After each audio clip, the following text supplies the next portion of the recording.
Hey there fellow creators, Ben here from Cinder Studios, and this week, another serious one, kind of close to the last one I put out this time last year.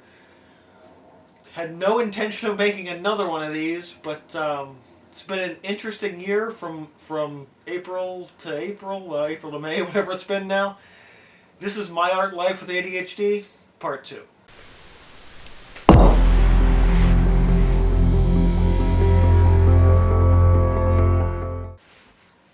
So when I made last year's video, I was kind of just speaking from the heart, and I do want to do that again this time around. But I've learned a lot about both myself, about how ADHD presents itself in different people, as well as in myself. And I actually want to take this opportunity to share with you guys some things that I've learned and taught myself to do to make things better. Without the use of medication. We'll talk about a little bit more about that later, but I feel like trying to make a part 2 for this, at this point now, I just like, okay, I gotta be able to share something other than just my story, which I did last time, but here's some addendums to that. First, in that original video, I told a story about having some psychological tests in my late teens, like 17, 18, and I thought that was sort of my first initial diagnosis. And then when I put that video up, I ended up posting it to my personal Facebook page for friends and family to see, because again, very personal stuff. I thought it would be worth sharing that stuff, especially with those who are really close to me. And my mom put a comment on that post that said, "Oh, funny, you think you were diagnosed at 17. We've known since you were 7 years old." And I was like, okay, thanks for letting me know. Although to be fair, they probably did and I just forgot, which is a distinct possibility. I was talking to her recently too. She's like, "Don't you remember all these tests we made you do in middle school?" And I'm like, "I remember taking tests. I have no idea what the hell they were for. I know I would go to the school counselors and be there for like an hour and a half and then go back to class. I have no concept of what any of that was." But yeah, apparently there was this whole program in place. Whoops, you'll find out. Where'd that go? Talk about that later. There was this whole program in place. Apparently every year I had an extra set of textbooks that just lived at my house, because apparently I forgot my textbooks to bring my textbooks home that often. My parents had regular correspondence with all of my teachers. And I'm like, wow, this would have been really nice to know. And not basically kept a secret from me my entire life. One thing I've learned about this whole thing is there's a lot of people have that issue, is where they're not really told about their conditions. And then they end up resenting the people in their lives because of it. I don't totally resent my parents for doing that, but it certainly has brought up a little bit of tension these days. But yeah, it's just really interesting to know that that my parents knew, and I had tons of accommodations that I just never knew about. The problem with that, though, is because I never really knew about them, when I hit college, it was like the rug just got pulled out from under me. Like it was like, hey, now you're an adult, you can go to college, you can do it on your own. But like, that implies that I knew what I was doing in the first place. I didn't. I had all these accommodations, and I was like, oh no, you don't have those anymore, and you didn't know you had them in the first place. Which, looking back, is probably why I did so poorly in college. But that's sort of my story addendum. Cause like now I'm learning that like most of the like 99% of the stuff I struggled with after I left high school is because nobody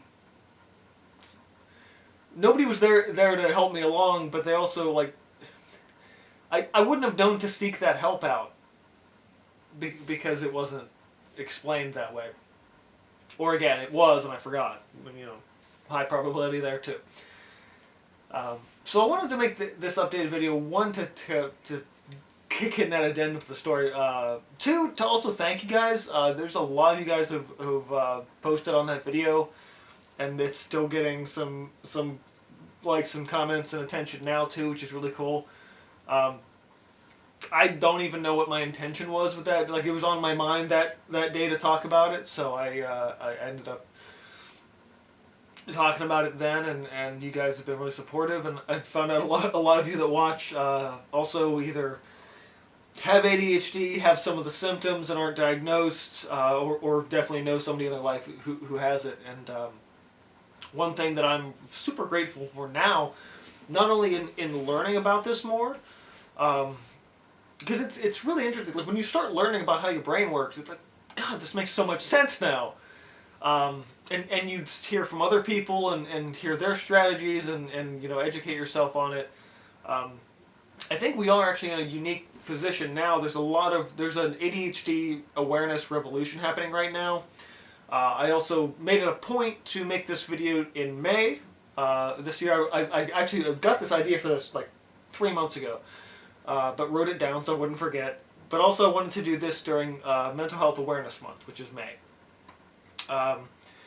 So it is certainly a thing of I think we're in a point of the early stages of a mental health revolution in the United States, because there's a lot of people that are starting to recognize now that mental health is the same as physical health, the same as you know, dental health. It's a whole other category, sure, but it is just as important.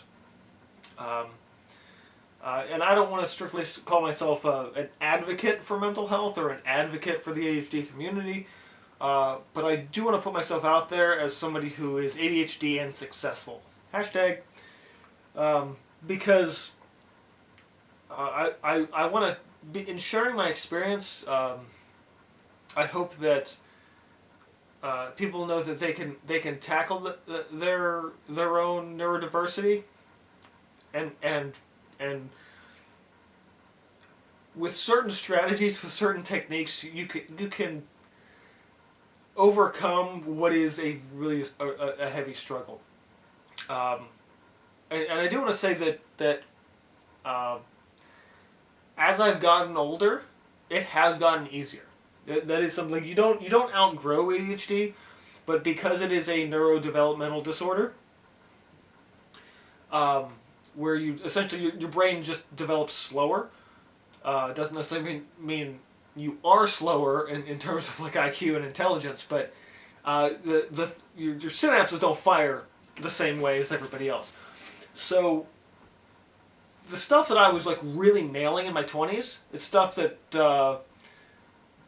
like my peers had down pat when they were like 12, and I just didn't. I didn't wasn't developed up here enough to make those connections to function on that level. So now in my 30s, it's like, okay, I'm really on top of a lot of stuff. Am I great at it? No, there's still tons of stuff I struggle with. But I'm able to recognize those things, and one thing I found that the most effective means I've found for managing ADHD for me is just being mindful of it, knowing that you have it, knowing where your struggles are, and in many ways finding where your struggles are so you can catch it before you do something stupid. So one thing I do a lot and have continued to do in the past year is when I recognize a point like, okay, I'm getting off track here, make a mental note of this. What are the sequences that led up to me going down the rabbit hole and getting off track? So the next time I'm there, I'm like, okay, if I keep going down this path, everything falls apart. But if I stay here and go, okay, I need to make a conscious effort and decision to not do those things so we don't go blah, blah, blah, and lose track of what we're doing. Stay focused here. Stay focused in the moment and really think about what we're doing. And that's been like one of the most effective things is just recognizing that, okay, this is a crossroads. This is a point where I will get distracted. So before I do, let's do something different so we stay on track. So that said, I do want to share some strategies. I wrote these down a month ago in my sketchbook. That's one of the strategies. Write shit down. Because I want to talk about living without medication. I've never taken it, and I think I mentioned this in the last one. I don't want to.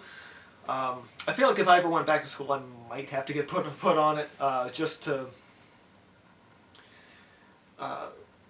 be able to buckle down and study, because I've never been able to do that, at least not in the traditional sense.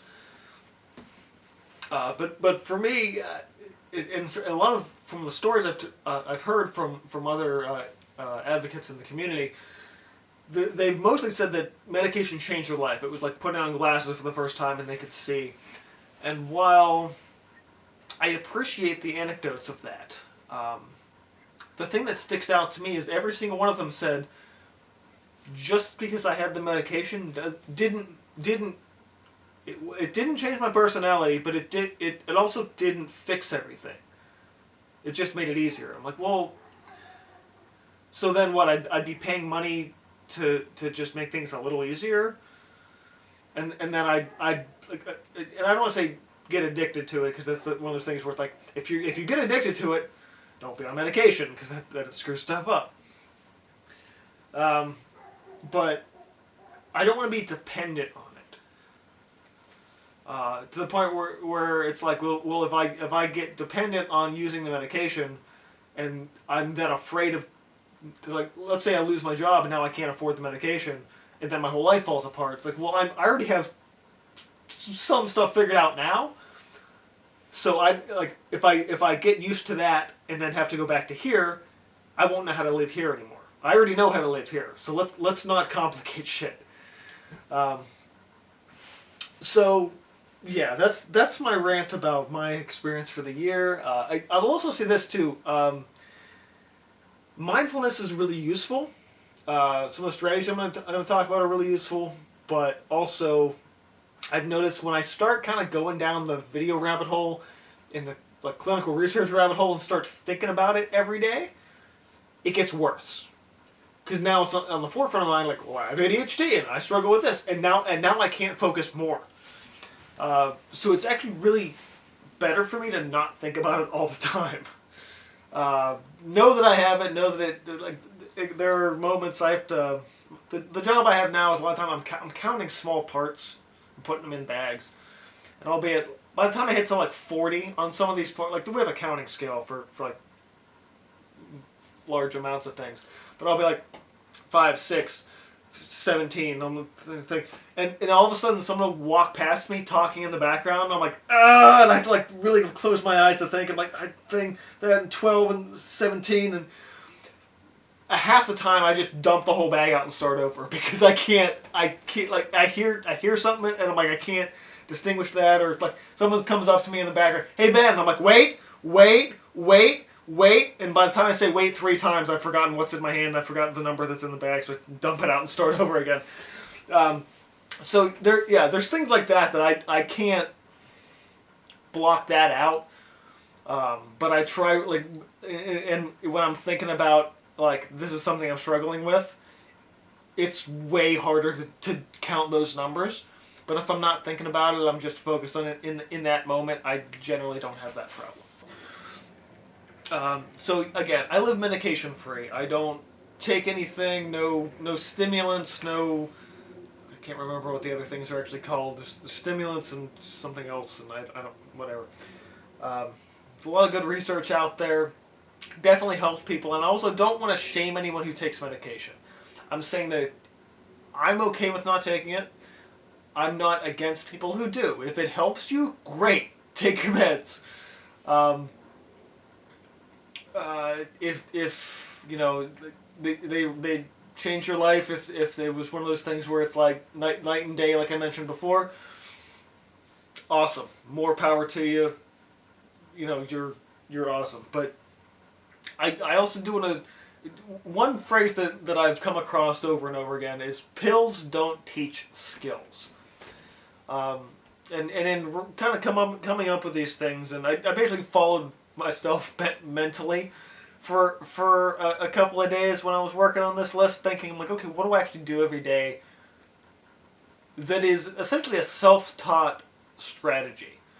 which is something I've never thought about until very, very recently. I'm like, okay, what do I, like, get half this, like, 90% of the stuff that has made me successful are essentially self-taught skills. Nobody, I didn't have an ADHD coach. Nobody came after me to do these things.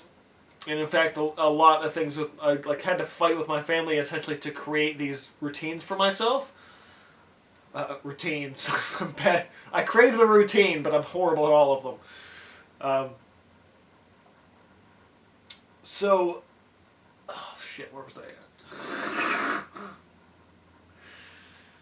I should have put the fan on. It's really hot in here.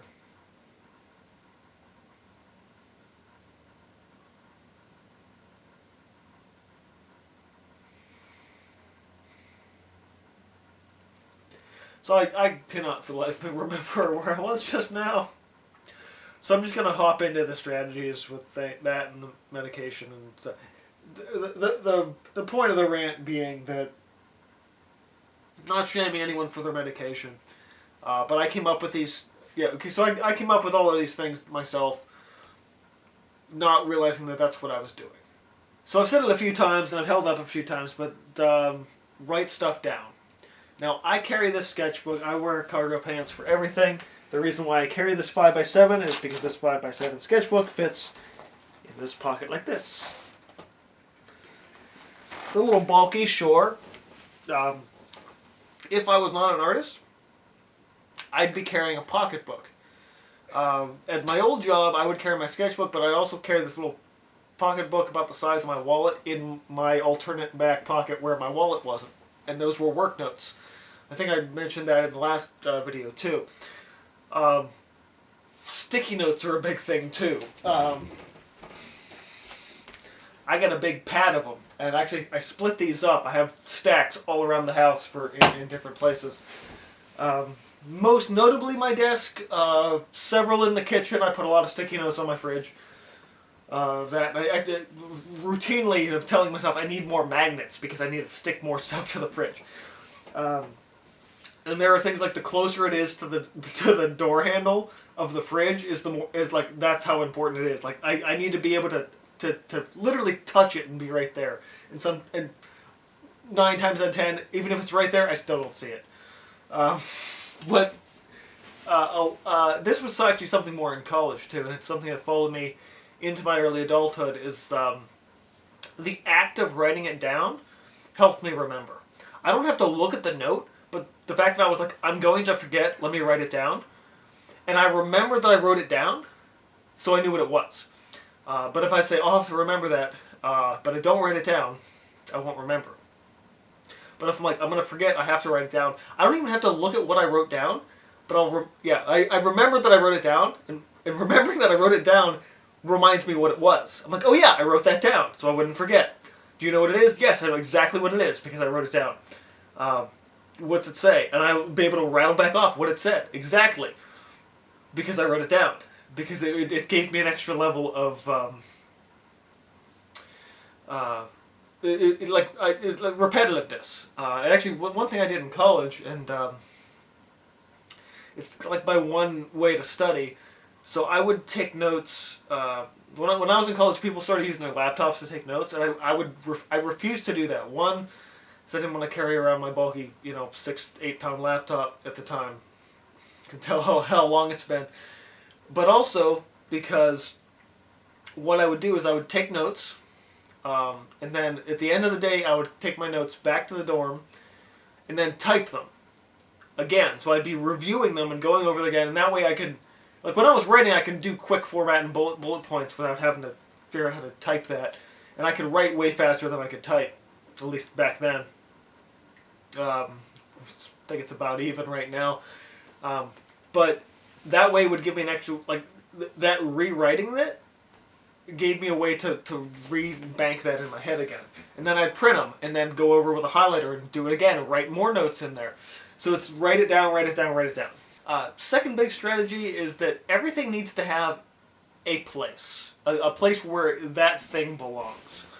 For me, most of this is just my morning routine. So I don't really have I have to do these things in this order routine. But it's like shoes go under the bed, keys are in the same place every day. Hopefully, if I prepped the night before the way I should, my lunch is ready to go, so all I gotta do is bag it down and I'm good to go. A lot of times I'm lining up my lunches in the refrigerator for like Monday, Tuesday, Wednesday, boom, boom, boom, boom, boom. So I don't have to think about it, because one thing that people with ADHD struggle with is what they call time blindness, and it's totally true. I have no idea how long things take. It's like how long does it take you to get up and get dressed and put your shoes on? I have no idea. So I'll lay in bed for a while and I'm like, oh well, I guess I still got 5 minutes. It's good. And then I get up, panic, not realizing that it takes me an extra 2-3 minutes to do all those things.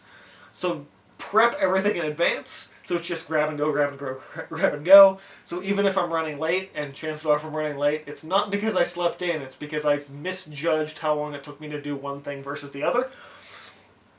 So ideally, everything's just like boom, boom, boom, boom, boom. And I don't have to worry about it. And I will say, when you're in control of where certain things are, everything is easier. Like, I organize my studio this way. You guys have seen the way I kind of line my colors up. If you watch a lot of that stuff.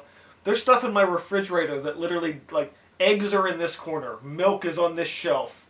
Butter is always in this corner. These condiments are in this order at this point in time.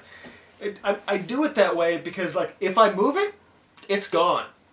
It's just gone, and I have no idea where it's at. And then I will spend like 20 minutes tearing the fucking house apart looking for it. Because now it's like, forget what I was doing. That has to be done right now, because that's what's the forefront of my mind. I hyper-focus on that, and everything else goes to shit. So, everything has its place. Line it up. Get your stuff in order. This isn't to say that everything is always in its place. But it is to say, when like I'll sit something down somewhere, like I'm putting it here, and as I put it down, I'm like, this isn't where it goes, and I'm going to lose this. And sure enough, 10 minutes later, running around like, where the hell did I put it? Or 2 weeks later, I'm like, well, it's not in the place where it should be, because I set it down while I was doing something else and thinking about something else, and yeah, so it's not perfect. Because I will just, oh yeah, I'm not thinking about it, I'll sit it over there. But if it does have a place, some things do get easier in that way.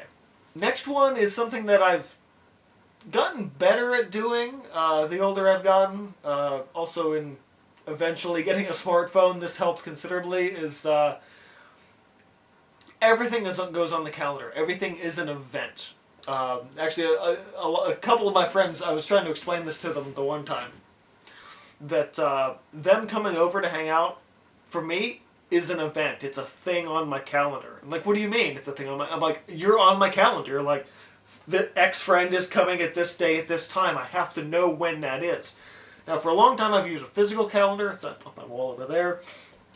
Since I got my phone, I've actually synced my Google Calendar to everything, and because Google communicates with Windows 10, so I can put something in my phone, and when I come home, that event on the home screen shows up, being like, hey, you put this on your calendar today, and if it's something that day, it's like, hey, this is happening today, and it's like, oh man, those reminders are crazy, and it's like, I need to be reminded of all these things so often. And it's really, really useful. One thing I did several years ago, and when I rebuilt my computer, I noticed this. Because again, Google Calendar linking out, is my video release. It shows up in my weekend calendar of like, hey, upload a video today. Because I literally need those reminders.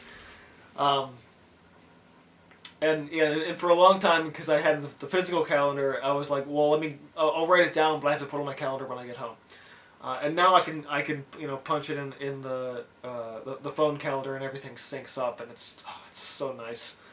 Next one is something I've kind of been touching on this whole time. Is just mindfulness. Is knowing knowing what you struggle with, knowing how you get off track. And one thing that a couple of close friends of mine really have helped me along with in the past about year and a half is not getting, or at least trying not to get too off emotionally. One thing that is, depending on what I'm doing, there are certain things that will literally just will set me off. I know it might seem strange, but well, actually, if you see me stream anything on Twitch, you've seen it. Shit! Oh nope, there it is. It's like a couple of back-to-back frustrations. I lose my shit, and I will very angrily and emotionally lash out on people I'm really close to. Thankfully, I've held my tongue a lot with family, so I haven't had that problem in that regard. But it is one of those things where if I'm not careful, I'll just snap. And my friends have kind of helped me. One, to be like, hey, that's not cool. We'll ghost you for a couple of days just to teach you a lesson. But also, in doing so, it made me realize, hey, you got to recognize before you get to that point. It's kind of what I was saying before about mindfulness and catching yourself before you do stuff. So like I'll be playing games online with my friends and stuff, and I'm like, I'm starting to get there. So at that point, I have to force myself to say, I have to stop playing games now. Because if I don't, I know exactly what I will spout off. I will ruin everyone's day. And it's really, really, really hard for me to quit while I'm in the middle of doing anything.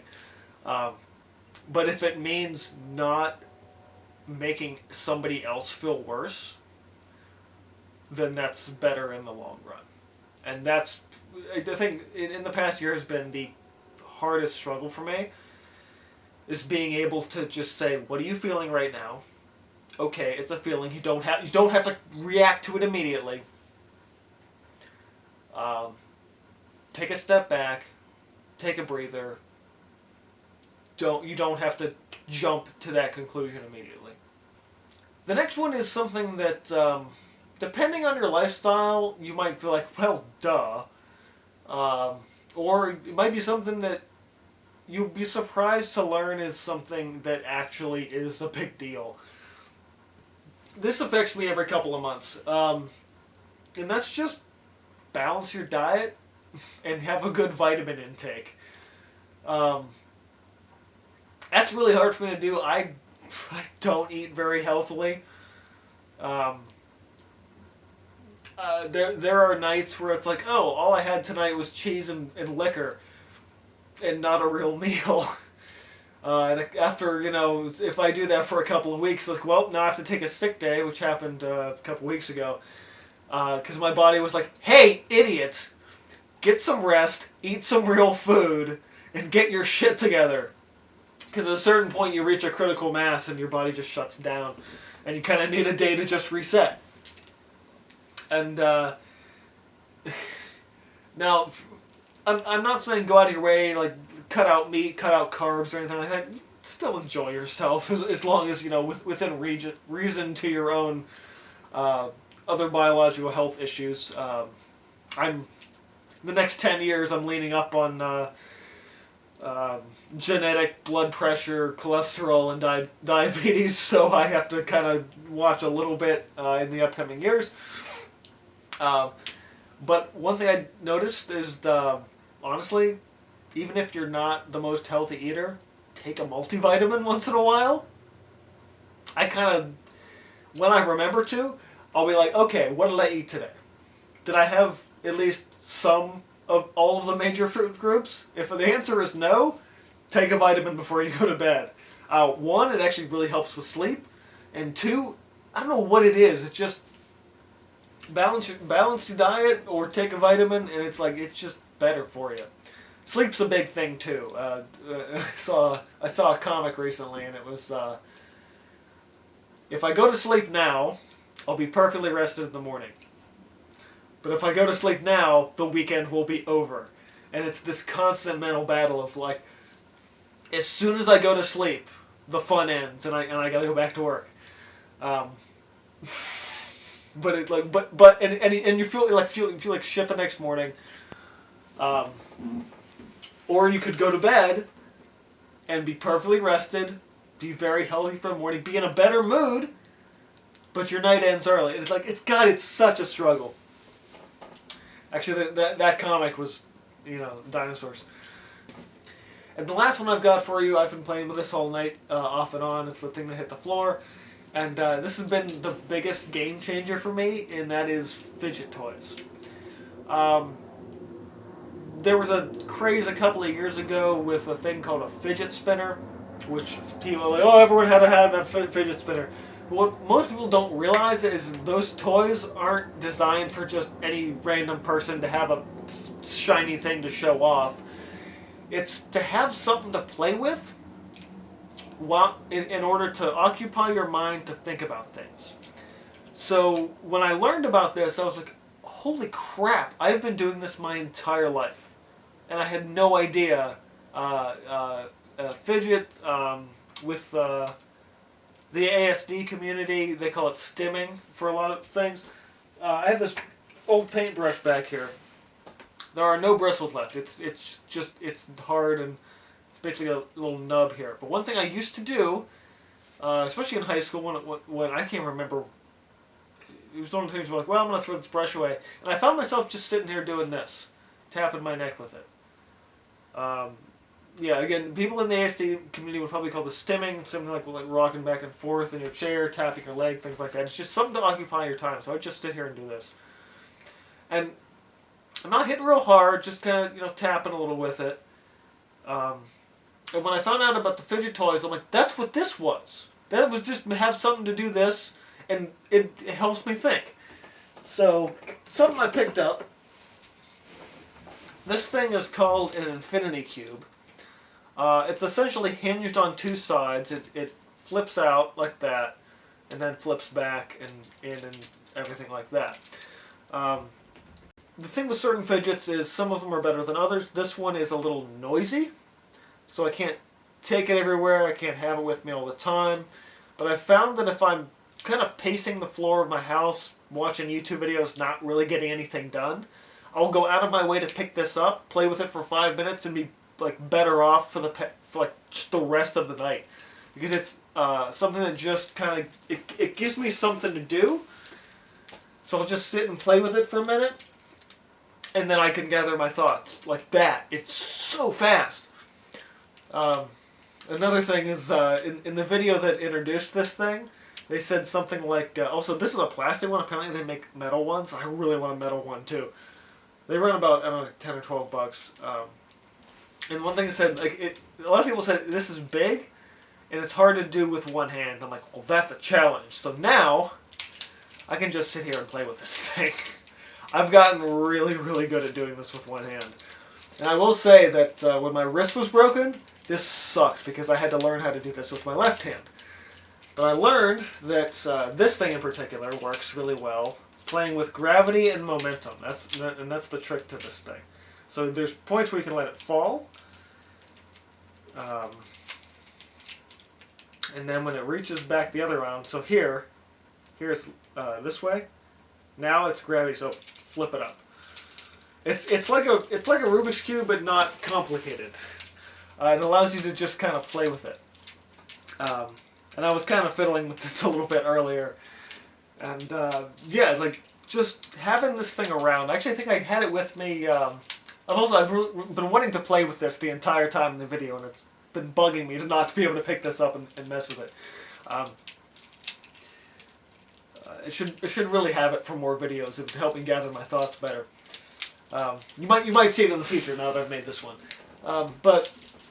Okay, my leg's cramping up. What the hell?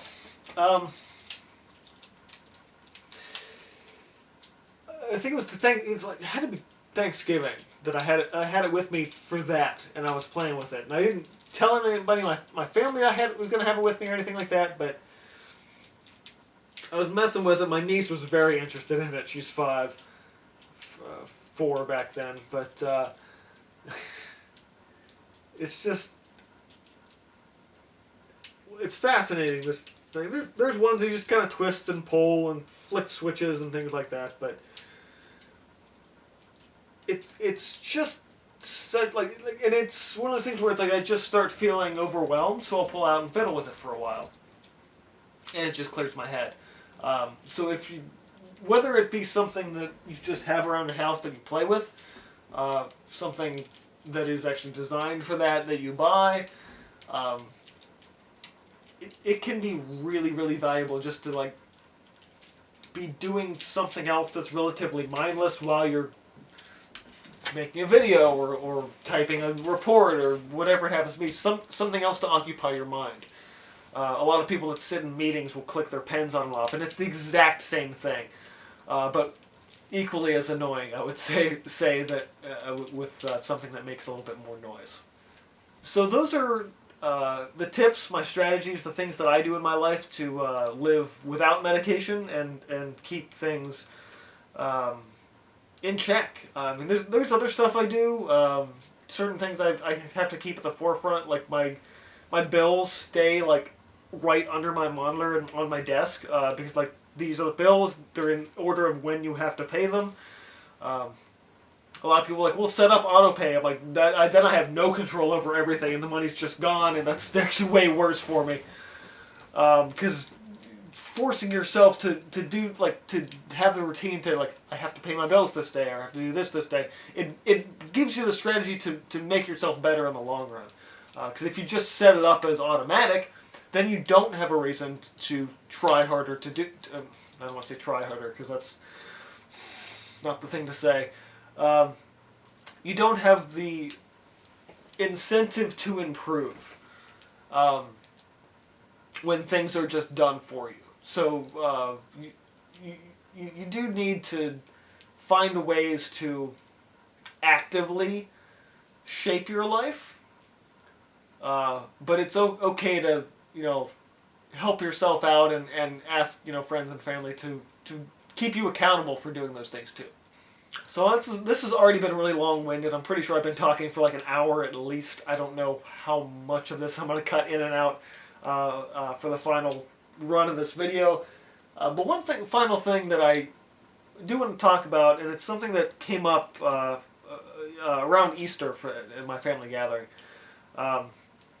Also some stuff over the past years, is I've slowly kind of been, quote-unquote, coming out to family members as ADHD, because I found that a lot, with the exception of my parents and maybe my brother, they didn't tell my other family members that this is something that I struggle with, which I think is something that, again, it's that mental health stigma where it's like whatever's going on here, you don't talk to anybody about it, you don't tell anybody about it, you don't bring it up, and it's something we need to break down the barriers of in our society, specifically the Western culture, because it's something that's not okay.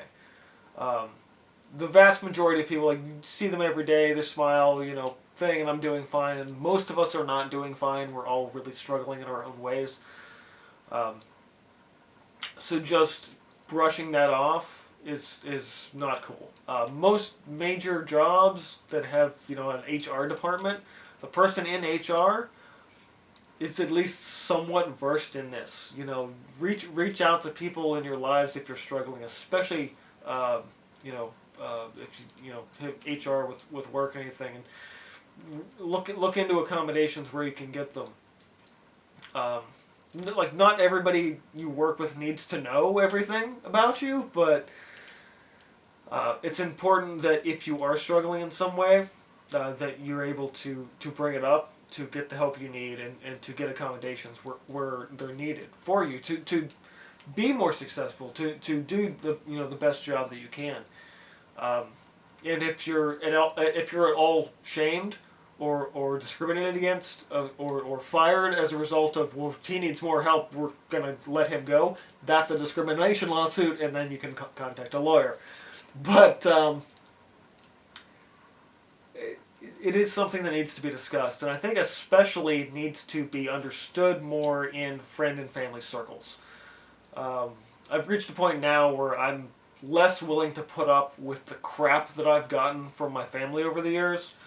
Um, I had a point. It was actually we had Easter brunch at my parents' house, and within 5 minutes of being there, I was told, "Well, you got to pay attention more." And then for 20 minutes, my brain shut down as I had to try and reset.